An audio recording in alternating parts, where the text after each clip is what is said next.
into Blender. Now, obviously you're gonna need models, guns, things like that, but where do you find those things? There's a drop that I'm gonna leave in the link below. This is where pretty much a lot of people have ripped armor sets, pieces, weapons, things like that. In today's video, I'm just gonna pull one from, let's do season 23. I'm gonna pull one from the armor here. We're gonna do hunter. I'm gonna go and pick one. I really like the Gallahorn type suit, so we're gonna do this one. Don't download it from the image here, the PNG. You're gonna have to download it from the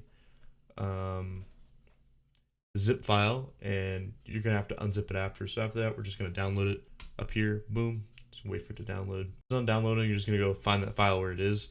Now I have WinRAR, and then all I'm gonna do is I'm just gonna right click and then extract it out to make it a folder. And then I'm just gonna go, once I've done that, I'm just gonna exit out. I'm gonna go into Blender. I'm gonna create a new file. You're gonna see something like this pop up. You just click out of it, and then you're just gonna left click drag, and then you can hit X to delete, or you can just hit delete on your keyboard. But after that, I'm gonna go up here to up to file, append, and then you'll find that armor set. So it was the Hunter Female Warriors Memorial suit. I'm gonna go to that. Boom. Find the one that's the blend file. Go into the collection, and then select both of these, and then append it. And what that's gonna do is it's gonna bring the armor set into Blender. Then this over here, you can just select left click, select over, and then just delete it. You don't really need it. Now we're on the shader view. You can see the top right here. We have 4 modes. This is the X-ray one. This is the shader one. This is mesh one. I don't know what it's called. Viewport one, or the third one. Colors this, and then this last one is gonna be our render. All right, this is gonna be an add-in. Let's say you open a model and you see this when you pop up, like these pink files, all this pink type of texture. Don't panic. All you got to do is just go back to that file. So what you're going to go to here, you're on the top left, external data, find missing files, and then basically just find where you ripped it from, or where you downloaded it. And then you're going to go into that folder, and then what you're going to hit is you're going to see this, and then you're just going to hit find missing files. And what that does is it basically just puts all the textures on for you. So you don't have to panic. It's nothing crazy. Viewport. So this is what our render is going to look like. But before we do that, we're going to go to the right over here. And we're going to set our render engine to cycles. Then we're going to put our device to GPU.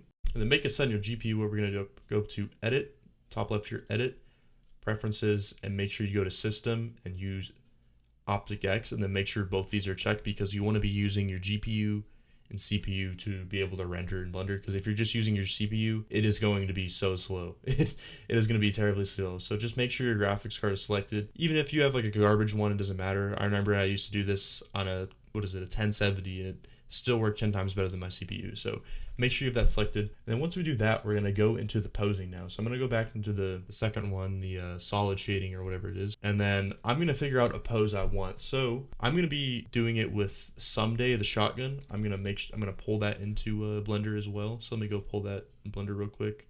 All right, now that I got it pulled in, I'm going to make sure it's mended to his hand. The easiest way you can do this is if the gun has a skeleton like this, you can just boom, go to this little blue thing over here, hit add, and then go to child of, select the eyedropper, hit the skeleton, and then just put whatever hand you want it to. You just type in hand, and you just want to do left or right. I'm going to put mine in the left. This is put a little edit in. If you don't have a skeleton like this, what you can do, hit Shift A, hit empty, plain axis. This brings up an axis, scale it down a bit, hitting S. And then what you want to do is you want to hit all the gun parts. So you're going to hit a part of the gun, and then you're going to go to the side over here and make sure all of these are selected. So for this Someday, I'm going to hit the bottom one, shift, hit the top one, and then it's going to select every part of the gun. Going to keep holding shift, hit the axis, hit Ctrl P, object, boom, you have it mended to this. And then this is basically your skeleton if it's the gun. And then I'm just going to rotate this till it fits in his hand. Make sure you have the skeleton selected when you're rotating things. My bad. After we're done mending it to its hand, we're going to need to add a camera. So how do you add a camera? You just hit Shift A, boom, camera right there, bam. And to get in the camera, you can hit numpad 0. And then if you want to move around like this, like you're in a video game, I'm going to show you how to set that up in the preferences real quick. But you just hit Shift, for me it's Shift F or Shift apostrophe by default. You can just move around like this, but I'm going to show you how to do that real quick. So you're just going to go to top left up here, edit, preferences, and then you're going to go to the key map, and then type in navigation. And then you're going to see view navigation. That's going to be the one. So when you get in the camera, view, you can just hit Shift F, and you can hit like WASD to move around. And then if you want to change your camera keybind to get into it, you can just type in camera, and then yours is going to be view camera, and then you can change it to any keybind you want to. We can go on the camera. I'm going to show you a little bit of the controls real quick. So We're just gonna hit Shift F, move around, and then yeah, just move around WASD. If you want to zoom and scroll the camera, it's just scroll wheel up and down while you're in the camera view. And then if you want to move fast in the camera, you can hit Shift and then go and hit Shift, any key. And then if you want to move slow, Alt, and then any key. We're going to start the posing process. A good rule of thumb for the posing process is you want to know where your other elements are going to go in the thumbnail before you start posing, because I mean, when I really started out early, I would just pose it and then I would just try to fix around putting like text and icons, shit like that, and it just looked bad. You should plan out where your text and icons are going to go in this little process. So me, I want the Guardian on the right, and I'm going to have like text on the left and maybe some icons on the left here, or maybe behind him. I'm just going to do a generic pose of him like just holding a shotgun, like just with two hands, just like a resting position of a weapon. A good way to reference poses is just go on Pinterest, or you can look up on Google or references poses that you think are cool, like maybe from movies or even video games. I usually just go on Pinterest, I look up like weapon poses or gun poses, or maybe like in this case like a shotgun pose. You can just like put that up on your phone or put it up like on a second monitor or something, and kind of use that for reference when you're posing, just so it makes it a bit easier, so it cuts most of the guesswork essentially. To start posing, you're just gonna select on the skeleton, and then you're going to the top left here and go to hit the object mode, you go to pose mode, and boom. And if you want to move a bone, you just select on it, and let's say I want to move this hand. If I move the hand, it moves with the gun as well, which is really helpful. So that's why we mended it to the skeleton. You have all these controls on the left over here. This rotation, this is move. These are the only ones you really have to use. But I'm going to give you a little trip. If you get the skeleton, I really highly recommend using the skeleton or mending it to armor sets that don't have the skeleton. If you want to move the fingers, you select these little green parts and you're going to scale these. Ooh, what the? You're going to scale these instead of moving them, essentially. And then just to move other bones, just rotate them. Really all you got to do. And then move the elbows. You're going to want to move these. So you just press G and move these. See how the elbow moves? Also a really helpful tip when you're posing as well. That's really just the posing. I'm going to go through and just do a little time lapse of me just posing the Guardian. So yeah, I'll see that when I'm done, and then after that we'll do the render process.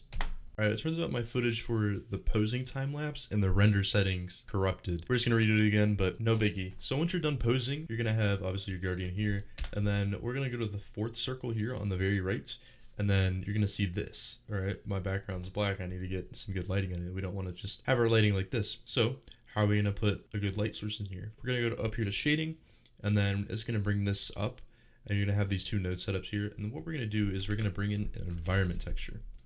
And then we're going to need to get an environment texture from a website. We're going to go to a website like HDRI Haven to get our stuff. And I'm going to go in the search bar here. And the one I recommend that you use is Clarence Midday. This is the best one for, I just get the best lighting around with this one. Just overall, when it comes to like really any render really, especially just like renders for thumbnails, it's just really good lighting. I would also recommend any like of these studio lightings. Any of these studio lightings are pretty good as well, once you pick one out, shall I say. And then you go up here and download it. I'd recommend downloading the 8K or 4K one. If you want to download the 16 or 24K one, go for it. You get more data, but it's going to be a bigger file size. Just go ahead and download it. And once you're done downloading it, we're going to go back into Blender, and we're just going to open this and find the file. So then I'm going to go up to the search bar here, .hd. Then I'm going to find it, get it, and then plug it into the world output, and then we can just delete this background here. And then after this, we're going to put a mapping node on this through Node Wrangler. How we're going to do that, we're going to go up to Edit, Preferences, and then you're going to go to Add-ons, and then just type in Node Wrangler, make sure you have it checked, and then save your preferences. After you've done that, you're just going to click on the environment texture and then press Ctrl T, and you get this little mapping node that pops up, and this allows you to basically just move the world. But we're going to go into our render view, see how it looks. You can see the lighting is already 10 times better and it's already there. But after that, we're going to make the background transparent. So how are we going to make it transparent? We're going to go to the right over here where this little top TV icon is, scroll down to where we find film, hit on film and hit transparent, and boom, we got our background transparent. And then if you want to see where your world is and lighting and all that, you can just take it off. And I'm going to go back into layout, and what I'm going to do is I'm going to actually add a little rim light behind the Guardian. I'm going to do that. I'm going to hit Shift A and then go to the lights, get a point light, drag it behind. If you're maybe making a certain build or you want a certain theme to your thumbnail, I don't know, let's say you're making a prismatic build. You can go to light over here, and then you can make it pink. I'm just going to keep mine white, and then I'm just going to mess with the power, get a nice little rim light behind, If you don't know what a rim light is, it's just get some light on the very edge of the surfaces on basically the Guardian or really anything. And if you want to maybe add some brightness, let's say, I don't know, up in the face or maybe up in the gun, you can add another point and just drag it up. Here it's in front of your Guardian. And you can add some light to maybe add the face, blow it up a bit, or if you want, you can blow up the gun a bit. But I'm just going to be using a rim light. Then we're going to go to our render settings over here on the right. We're going to go to where it says render. And then I'm going to set my samples to 1024. Really, that's like the highest you need. You can also go below that as well, but we're just doing a little simple render of a character. Not doing any crazy environmental Blender stuff, so that'll be good for that. Just make sure it's on cycles. All right, once we get the render settings done, what we're going to do is render. You can hit F12 on your keyboard, or go to the top left here, render and render image, and then we're just going to wait for that to render. Okay, let's say you have something in your render that looks different than what your camera view looks like right now. So as you can see, I have my render looks like this, but it's suddenly it's all bright in the middle up here, and that's because I have this point here. It's hidden in Blender in the scene, but this little camera box next to it, that is still ticked, which enables that light source in the render to basically appear. So all you got to do is you can either delete it, or you can just hit the camera button and it'll get it out of the render. So everything that's on the right here, this camera icon, if that is on or selected, that's going to appear in the render. Make sure you have all these camera icons that you want in the render, make sure they're ticked, but that's just a little heads up if you have something in your render that you don't want. All right, once your render's finished, we're going to go to the top left up here, go up to image, save as, and then just save it to someplace you remember. Like I have my own folder for where I keep my renders. And then once you're done naming it, you can go to the top right up here and make sure this compression is at 0.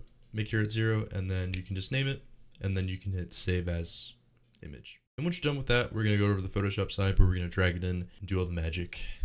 Alright, this is going to be another add-in. The people that made this drive, where I'm going to link in the description, they have a 3D server on Discord that you can join, and they have little helpful tutorials like a player gear ripping tutorial. If you want to like make your own custom armor in Destiny, I really highly advise going through this. Even if you don't want to rip your own model and just do armor sets, let's say if you just want to put an exotic maybe on an armor set, I really highly advise going through this. I mean, there's video examples of stuff every step and so forth, so it's really easy just to go through, spend a little time on it, use the Blender a bit more, make your own Guardian and gear, or for other people as well.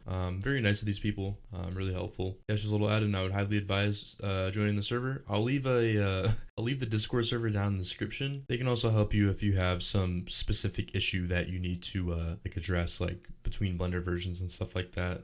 Yeah, join. Right, now that we're getting into the design part of the thumbnail, we're going to need to open Photoshop. If you don't have Photoshop, I can show some alternatives up on screen, but yeah, Photoshop is the gold standard when it comes to really anything design related, especially thumbnails. So we're going to go to the top left here and make a new file, and we're going to make our canvas 1920 by 1080 here, and then we're going to give it a resolution of 300 pixels, and boom, we're going to create it. So we're going to have this, and then after this, we're just going to drag in our render. Right now we got a render dragged in. I'm just going to go over here, hide this background. And I want to position the render on the right side here because I want my text to be on the left. So I'm going to go ahead and do that. And then after that, I'm actually going to go and type in my text. I'm just going to make my background gray for now. And then I'm going to type in the text I'm going to do. I'm just going to put someday shotgun. But really, if you're doing it for a build or a weapon, you want some really good keyword like maybe ultimate shotgun or a certain percentage. You want something like that to really catch people's eyes. Percentage points catch people's eyes. You're just going to type it in, and I'm going to fit mine in the top left here, and then maybe fit some perks in the bottom left and put an icon behind his head right here. But I'm just going to put I'm just going to type in someday shotgun. Font I'm going to be using is this. I'm going to be using this one. It's a good bold sans serif font with some decent size in it. This, and then I'm just gonna duplicate it. Someday shotgun. Okay, I'm actually gonna go for a new font in this case, and this one's called Go Bold or Go Bold. I don't know how to say it properly, Go Bold. But I'm just gonna mess with the characters, see which one fits kind of the canvas a bit. But this is a good, lengthy sans serif font. Where I get my fonts is I go to font, or I go to one fonts here. You want to go to sans serif, then you can go here. You just want a good like thick font like this that's just easy to read from. This is a good font bibis here. Anything that's really kind of, you want something neutral and within like this would be a good font, the bold font. This wouldn't be a bad font. This wouldn't be a bad font, but you don't want anything like this. Nothing skinny like this. Yeah, you just want something very simple that someone can read all the way out here when they look at the thumbnail. But yeah, those are the fonts I recommend. After that, I'm just gonna put a red rounded rectangle behind this text here. So I'm gonna go to my rectangle here, rectangle tool, drag it, and then go to like one of these little points here, and then just curve it by probably 55 points. And then I'm just gonna put the fill to red. That's not really gonna matter in a sec. I'm gonna put that below the text, fit that in there, boom. And then I'm actually gonna bring in a guide here. This is what I like to do to really make my thumbnails just fit in line very well when people look at them. Because I like to go to new guide layout and then make sure all of these have a good like length to them. So I'm gonna set mine to 25, 25, 25, 25, 25. And then I'm not gonna have these checked, hit OK. The reason why I do this is because when you're looking at the thumbnail, when you look at it on a YouTube page, the curves up here, or the parts of the rectangle where they connect, they're actually just curved. So that's why I have these little guides on the outside here. It's also helpful to line up text and stuff like that. But also you can go here, guides, new guide, and then make a new guide as well. That's how you make one singular guide. But that's what I'm gonna do. But I'm gonna make sure that these two texts are lined up as well. So that's what I'm gonna go ahead and do. Just make sure my text is lined up, cohesive. Then I'm actually gonna give this rectangle in the back a red gradient. Do it a bit like this. Make sure this is lined up. I'm actually gonna shorten the characters on this one a bit so it can fit in frame more. And what I'm gonna do is I'm gonna convert this to a smart object. So I'm gonna do that is I'm just gonna select all of them by hitting shift and left click, and then go to my right click and then convert to smart object. Boom. And then what I'm gonna do is I'm actually gonna distort it into the Guardian here. So I'm gonna hit transform, distort like this. Like it's pointing towards the character a bit. It gives it a little bit of like character, gives the font a little bit of character, all that. Also okay if this goes over these lines a bit. That's not really gonna matter crazy. It gives it a little character, just tilting towards the character, or just having it distorted in general. We're gonna do some backgrounds, or I'm gonna put a background in. So I'm actually gonna hide this text real quick. Then I'm gonna show you where I get my background elements, because I like to do my background first because I see myself spending the most time on it to find like a good background. It's really just experimenting with things. So I'm actually gonna go hide these guys real quick. I'm just gonna go to show and then just hit guides and boom, they're gone. And if you wanna get in back end, you can hit control and then control colon. pretty interesting keybind. There's one page called Guardian Photographer. He's a really cool guy. He just has screenshots of everything, of like all the Destiny places, even stuff that's sunset, which is pretty cool. You can go in here, find some backgrounds for that as well. Another one is I like to go to free textures. This is really good for anything like graphics, just in general. I'll use a lot of elements from here. Like go to atmosphere. I'll usually use these lots. Another one I use is Wallpapers Abyss. I usually go in here if I want to maybe find something a bit more space themed, or maybe a weird certain texture. So actually in this case, I'm going to use a liquid texture, and this one, type in liquid, and I'm going to pull one of these textures, one of these wallpapers, shall I say. I'm going to pull one of these into Photoshop, or another good source is I have some free assets here. Also some practice thumbnails if you'd like to look at those as well, a little GFX pack. But I'm actually going to be using a Crucible map from this pack I made back when Into Light came out. It's free. You just go up here, $0. It's up to you if you want to tip. No biggie if you don't want to. But I'm going to pull in some liquid textures and see you in Photoshop when I'm done. Also going to give you a little brief of the map pack real quick. Just those 3 maps. And I'm actually going to pull one from Dissidence, or Nightmares type map. But I also have some recommended settings for each map if you want to use these as well. It's all up to you if you want to use them. But alright, so what I did was I just pulled a screenshot from basically my Crucible map pack. I just pulled it from here. And then what I'm going to do is I'm actually going to add some color balance to it by going to this little circle down here. Color balance. I want to make my background a bit blue so it kind of contrasts with the red text. So I'm going to give this background more of like a bluish tone basically to it. And then I'm also going to add a photo filter to it, make sure it's blue. That gives it more of a bluish color to it. And then I'm going to go put the black and white, do that. And then I'm just going to lower the opacity to maybe around 50. See if I want it desaturated or not, but keep it around there, or I can drag it below. I'm going to drag it below the photo filter, keep it around there, around 50%. And then what I'm going to do is I'm going to mess with these textures here. I got this little liquid texture. If I want to change its color, what I can do is I can hit Ctrl U. You got to be on the layer. Ctrl U. And then you can move the hue. You can move the hue, my bad. You can move the hue, or you can go to colorize and it can make it a bit easier for you. But in this case, I'm just going to move the hue just to keep a bit more of the color from the original piece. But I'm going to hit OK. And then I'm just going to go through these blend modes here. I'm going to screen. I like that. And then I'm going to go to this texture down here. We'll leave it off for now. But what I'm going to do is I'm going to go to above all these layers, get on here, make an exposure layer. What I'm going to do is I'm going to drag the exposure down, maybe like minus 3.5 around there. And then I'm going to go to the mask on this little right side here. And then I want to get a brush, and I want to make sure my brush is soft, like a hardness of 0. I'm going to make sure my brush is black. And then I'm going to dab around behind the subject. I'm actually going to lower the exposure a bit more. So basically what I'm doing is I'm basically drawing the viewer's attention a bit. I'm just making the subject pop a bit more, if that makes sense. So your eyes kind of round to the subject a bit. Oh, this is something I forgot to mention before we kind of started. People read thumbnails in a weird way. I'm going to demonstrate it real quick. People read thumbnails like this. It might sound dumb, but they read it going left to right to down to right. It's so weird. But this is how the natural human eye reads like graphics and stuff like that. It goes left, right, left, right. It's just like reading a book. That's the best way I can describe it. Yeah, I want this, a little bit of brightness behind the subject. So I'm going to keep playing with more of some more assets, see if I can get it to look better. And then there's one thing I forgot to do. I forgot for us to blur the background. So I'm going to go here. I'm actually going to rasterize the layer. And there's a bunch of different blurs you can do. But for this one, I usually like to do lens blur. You can only do this if the layer is rasterized. If not, I like to keep it a smart object. And I usually like to do Gaussian blur, motion blur, or radial blur. Radial blur is really good if you need to draw certain attention versus subject. In this case, I'm just going to use lens blur, but feel free to experiment with different blurs. I'm going to go back to textures.org. I'm actually going to just find some particles and throw them in the background. Feel free to experiment with like different effects, but don't overdo it. Just don't make it crazy out the wazoo to where nobody know what the hell is going on. I'm gonna add a little glow behind the subject, see if it makes it a bit, pop a bit more, looks a bit better. But what I'm gonna do is I'm just gonna create a solid layer here, make it a bit blue, lightish blue, hit OK. And then I'm gonna go to the mask over here and hit Ctrl I to invert it. And then we're just gonna do the same thing we did for the exposure. Get a black brush and then brush it behind. Is this the subject? Yeah, brush it behind the subject. Actually white in this case, my bad. Whites, and then I'm gonna go to linear dodge add. The great thing about using solid color over just a regular layer is, let's say, oh, I don't like this blue.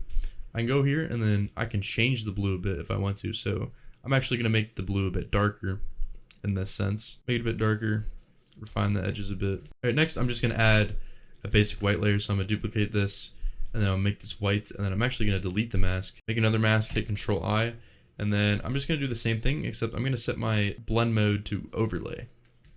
And then this is going to create just a little white haze kind of behind him, so the glows a bit. Here's without the glow, here's with the glow. I think it looks good with the glow. Next we're going to do is we're going to bring in the person icons. So what I actually do for that is I like to find my icons on LightGG. Or I like to go to another one, data destiny sets, and then I'm just going to type in the shotgun someday, and then I'm just going to go here, and then you can just open it, save image as, or you can go here, do the same thing. There's 2 websites I'd recommend getting icons from. I'll leave them below. And then after that, we're actually going to upscale those icons. So there's two programs I like to use. One is Upscalers. You have to download this one to your computer, and then another one I like to use is Waifu 2X. Both good upscalers, but if I had to recommend one, I'd recommend Upscalers. That one has a 4x times resolution when you upscale it, but Waifu 2X works as well. It's only a 2x when you upscale it. But if you are really on a time crunch and need to make something fast, I'd recommend using Waifu 2X because you can just take the upscaled file from your browser and not have to download it to your computer every time. So it's up to you, but I really recommend Upscalers. But I'm going to drag those upscaled icons into Photoshop right now. All right, now that we have icons dragged in, I'm going to make sure they're behind the subject, and then I'm gonna get my someday shotgun icon, and I'm actually gonna downscale it, bring it behind the subject here, this, and then I'm gonna give it some distortion, or I'm gonna distort it to where it kind of aligns with the character as well. Give it a little character like it's floating up in the air, so it's not just static and it's just there. Give it a little character, give it a little depth. Then I'm gonna right click, go to blending options. I'm gonna give it a stroke, an inside stroke. White inside stroke. I'm gonna give it some drop shadow. Do the distance and size. Go to color overlay. Make sure it's on overlay and white. Give it a little bit of brightness. And then I'm gonna go to inner glow. Have some purple.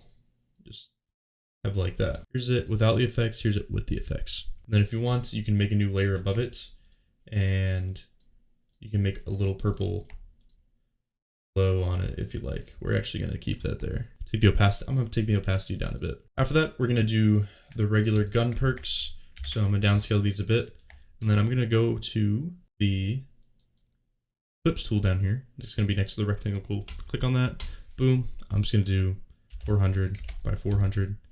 Just make sure it's even.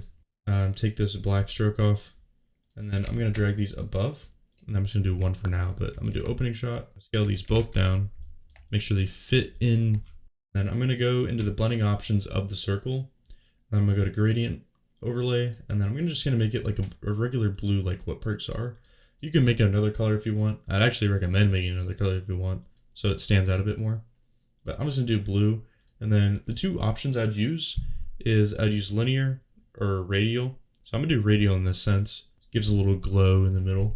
I'm gonna do that, and then I'm gonna give it a white stroke. It doesn't really matter which ones you do, but for perks, I'd recommend outside or center. I'm gonna do center in this sense. And after that, I'm gonna hit OK. I'm gonna go to the perk, right click on it, go to blending options again, and then I'm just gonna give it a little drop shadow. Then once that's done, what I'm gonna do is I'm gonna duplicate this circle, drag it above the original perk or the perk, this one, and then I'm gonna give this a drop shadow as well. And then what I'm gonna do is I'm gonna make these both smart objects. So I'm gonna hit shift on one of these, shift on the circle and the perk, right click, convert to smart object, and do the same with the other. The reason why I did this is you can just move it around and stuff like that. And if you wanna make changes, you can double click on the smart object. And if you need to make changes here, like if you wanted to change the color, you can go ahead and do that by just changing the gradient over here. You do that, and then you just make sure you save it. Speaking on saving, make sure you save your file.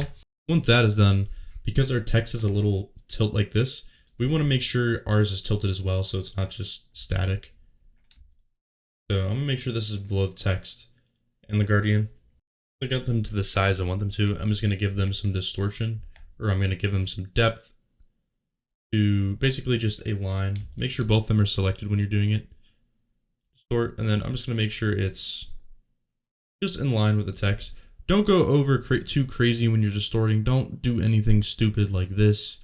It's just going to make it look worse, and people are not going to be able to comprehend that all the way out here when they're looking at a thumbnail. So just give it a little bit of, a little touches. Nothing crazy. We're not doing some crazy fucking artwork here. A good rule of thumb is just the simpler the better. Let's say you mess up the distortion to where you can't go back and get the original aspect ratio of it. What you can do is you can go back in the smart object, hit shift click these, and then you can just duplicate the layer back into the original Photoshop file. Boom, you have it right here. But that's just if you fuck up, if you mess up or something. But we're gonna add the drop shadow, and then I'm actually gonna give these a little bit of glow as well. So I'm gonna mess around with my text a bit. I'm actually gonna give it drop shadow, just a text layer overall drop shadow. And let's say I wanted to give the word someday in here some drop shadow on the red rectangle. I'm gonna have to go back into the smart object if I want to do that. So I'm just gonna double click on here, click on the word someday, give it a drop shadow. After that, the fun part gets to happen. I also have another video on this if you want to learn how to do this cool little rim light effect on this. I actually have this on another channel. I don't use that channel anymore. It's also, if you want to make them look pop more, it's also works on backgrounds as well. I'm gonna leave that video in the description as well. You can go check that out. But I'm gonna give you a rough rundown of just to make your subject pop and look good. So what I'm gonna do is I'm gonna go to the top left up here, go to adjustments, go to shadow and highlights, and just make sure that the shadows pop a bit in this sense. Make sure it's not so dull, around 12%. And then I'm gonna do Shift Ctrl A on the layer. This can bring up the camera raw filter. Honestly, this thing it's so wonderful. So I'm gonna go over here to effects, and then I'm gonna put the clarity up a bit, texture type of thing. Cut that up a bit. I'm actually gonna put the texture up a bit as well. I'm gonna go down to detail on here, put the noise reduction up. You don't want nothing too crazy like this to where it just takes out every detail. So I'm gonna actually go around like 30 around there, bring the sharpening up as well, and then just hit OK. You can already see the difference in what that has done to our subject. I mean, it's not crazy, you can see it out here, but what we're gonna do now is we're gonna make the shadows, or put shadows on the character. So I'm gonna go up down to this little circle down here, make a curves layer, and then I'm gonna clipping mask the layer, hitting Alt in between, and then I'm gonna drag down, make it dark, and hit Ctrl I, and then we go to my brush, go to the top left here, and then just make sure it's on like 0. And then I'm gonna put my flow up here like around 8 to 10. And then what we're gonna do is we're just gonna kind of like repaint in these dark spots. It gives the character so much more depth, and I would recommend even doing this on like weapons and stuff like that. It gives it way more depth, and it makes it just pop more and feel more in the scene. But make sure you're doing it on shadow parts. Don't do it on a light part like this. It's just gonna look dumb and stupid. It doesn't look good. But kind of just like refine these dark parts here as well. Another part is below the weapons here as well. Just where shadows are, and if you know how lighting works a bit, know how to make it easier. So I'm just gonna go finish all these shadows, and I'll show you why it's important to kind of nail your shadows and why it looks so good.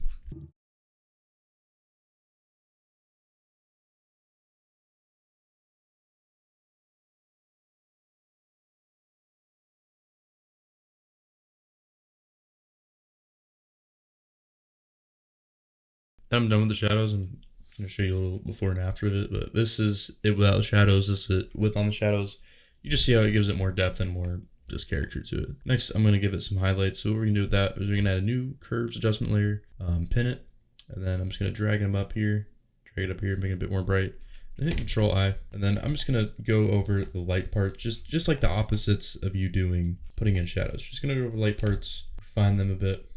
Just be wary of like where your lighting source is, so the lighting makes sense and it's not all out of place. So like,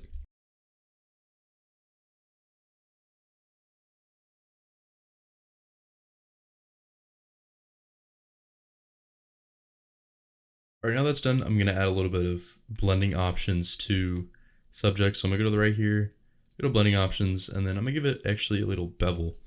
So I'm gonna give it a 1 on the size, 2 on the soften, around 100 in depth, and then play with these sliders a bit, around 25, and then have the highlight to linear dodge add and the shadow mode to just multiply. And then I'm actually gonna go to inner stroke. If you want to have maybe let's say if you maybe want an outline of the character and you only want it on a certain part, you can use inner shadow for this part.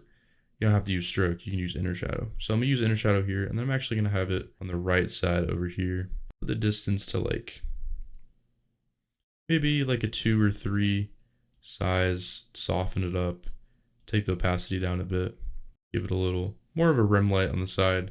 After that, this is up to you, but you can add drop shadow if you want, but this is also, you gotta be wary of your lighting sometimes, but I'm just gonna put it on just for the sake of this video. But yeah, these are all the blending options I use and I highly recommend using. Inner glow isn't bad as well, but I usually like to manually paint that in. If you kind of want to paint the highlights in manually, or you don't, if that inner shadow is not working for you, what you can do, create a new layer, clip it, make sure it's white, and then you make sure it's on overlay. And then what you can do is you just go over here, and then you can kind of refine it if you want to, or you can just do this manually without putting on inner shadow. And then you can just put some cool white parts. It's also cool if you can put it on some places like this too. It just makes it a bit more bright, like maybe on the edge of this gun here.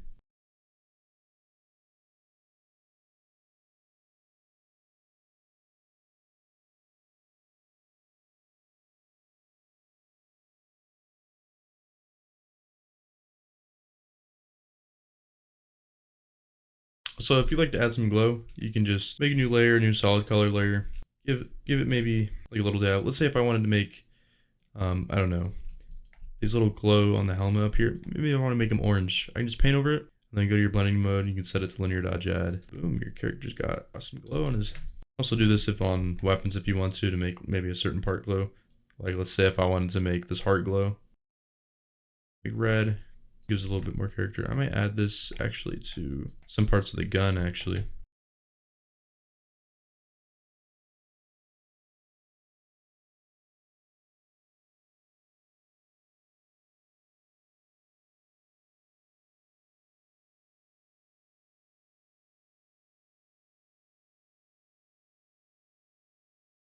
Right, I decided just to add some glows on the subject because I thought it kind of fits well, makes it pop a bit more. Just looks nice. I'm gonna show us a little before and after of what basically we did. Make our subject so much more sexier. So this is what our subject looked like before, and this is what our subject looks like after. So much more better. Next, we're gonna add the cool part, the sauce part.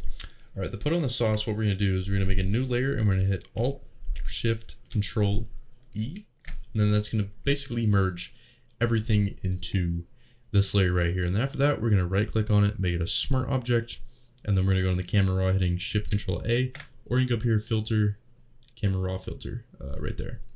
So Shift Ctrl A, and then we're just gonna play around with all of these settings basically. So I'm gonna go, I usually go top to bottom. So I'm gonna go with lights, mess with the exposure, contrast, highlights. Basically, I like to go through each of these sliders and just see how it fits. I don't have really a certain preset with these because really every thumbnail differs here and there. Each color profile, each thing is going to have different settings for it. But just go around and play with these sliders. Like I wouldn't jack the highlights all the way up like this. But go around, play with these sliders, see how they look. I'm going to go to color, see how mess with these settings. Up to saturation, vibrance, and then I go to effects. So the clarity looks, I'm gonna add some more of that. Texture, bring that down a bit. Clarity, this is kind of like a haze, or dehaze, not my bad, dehaze. Add a little bit of vignette. On a vignette, you don't want to go something crazy like this. Do something very minimal. Add a little bit of grain here. People aren't really gonna notice the grain that much because it's a thumbnail. Just add a little bit, and then maybe if you want to add some color grading to it, go ahead. But I'm not gonna be adding any. Go to detail, mess with the, put some a little bit of noise reduction. Sharpening on there.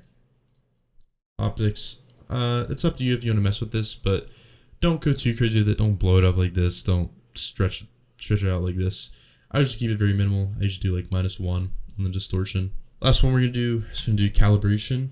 Mess around with these sliders as well. This is basically, these work with complementary colors, but I'd mess around with these a bit. These can really make or break, or just make your thumbnail pop 10 times more. I really didn't figure this out till like almost a year ago, but ever since I kind of figured this out, it just makes the color palette for your thumbnail way easier to look at. Just don't overblow it, stuff like that. Just keep it very minimal, simplistic.